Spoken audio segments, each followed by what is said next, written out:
Namaskar. Hello and welcome to PGurus channel. I'm your host 𝙒𝙖𝙩𝙤. Would it shock you if I told you that the Enforcement Directorate, also called as the ED, has 8 cases for which it has all the data to proceed against the Chidambaram family? Really? You didn't know that? 8 cases. And they have not been sent to jail on any one of them because most of them have PMLA, Prevention of Money Laundering Act, which gives you, which entails imprisonment of up to 7 years.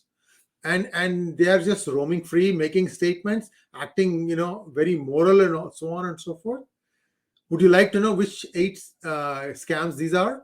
Here we go.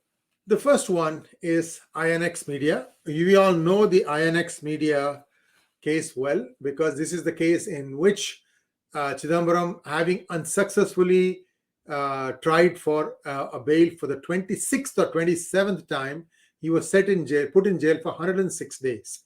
INX Media is a simple FIPB clearance where he was violating that, and he demanded a lot of things from the co-owner of INX Media, Indrani Mukherjee, and there's a lot of salacious stuff that's there. You can go and look at the list of references that we have given in our description section for this, and you will be able to see all the things that Chidambaram demanded from Indrani Mukherjee on top of the money that he was asking.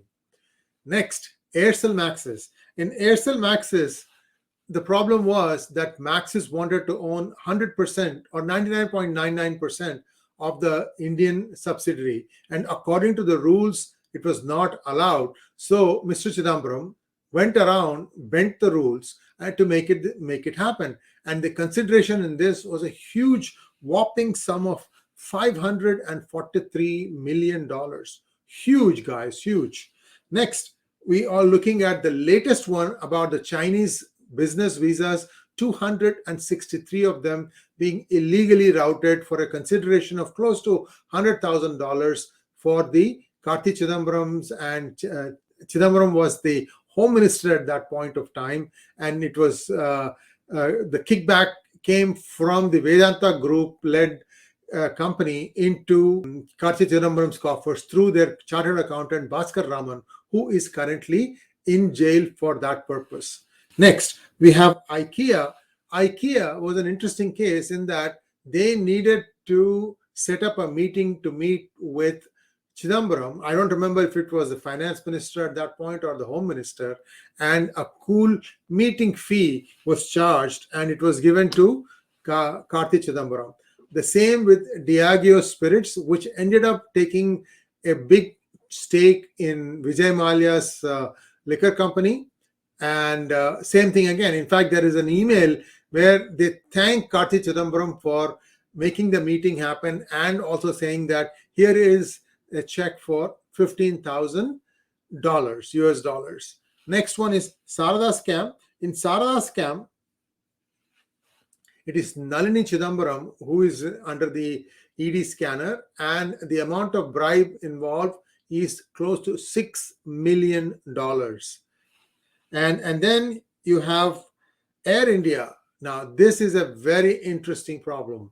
In Air India, 111 aircraft were purchased by Air India for close to 70,000 crores, and there was a 20% kickback. Now, that is one part where money was made. Then, on top of that, Air India sold 5 Boeing 777 long-haul jets to Etihad for a throwaway price. Why did that happen? It happened because, according to Dr. Swami, that Etisalat, the sister company of Etihad, had already paid the bribe to the Sonia Gandhi government for obtaining the 2G licenses. And since the 2G licenses had been cancelled, they had to be compensated, and they compensated them by 2 ways. One is by selling them aircraft at dirt cheap prices, and also increasing the number of seat capacity for flying from India to different parts of the world using Etihad airline.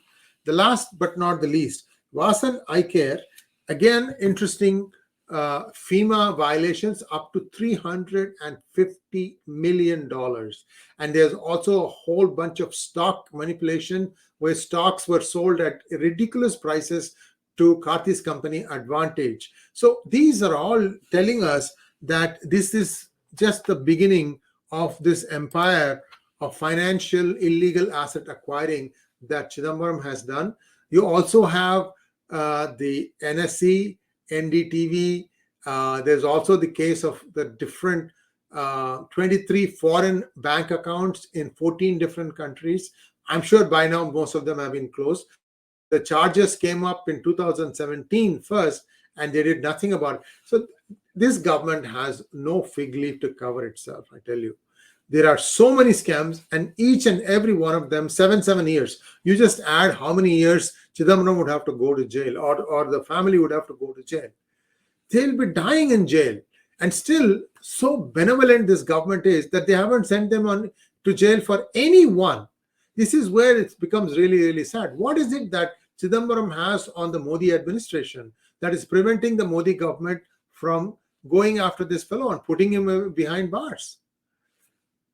I don't know, but I'm hoping that the government will respond on all these things that we have given to you. By the way, all these are listed in great details over a period of 6 years or so in PGurus by the way of articles. I'm not making up this. I'm just trying to put together in one concise form to tell you how many bribe deals are there where the ED has completed its investigation and yet sitting on its butt, not doing anything. Whether it is ED or somebody else telling ED not to do it, we don't know. As always, this government won't open its mouth, but at least you, the viewer, deserves to know all the different scams for which Chidambarams can go to jail. Thanks for watching. Please like, share, and subscribe, and also click on the super thanks button and donate. And also don't forget to click on the bell button for notifications. Thank you. Namaskar.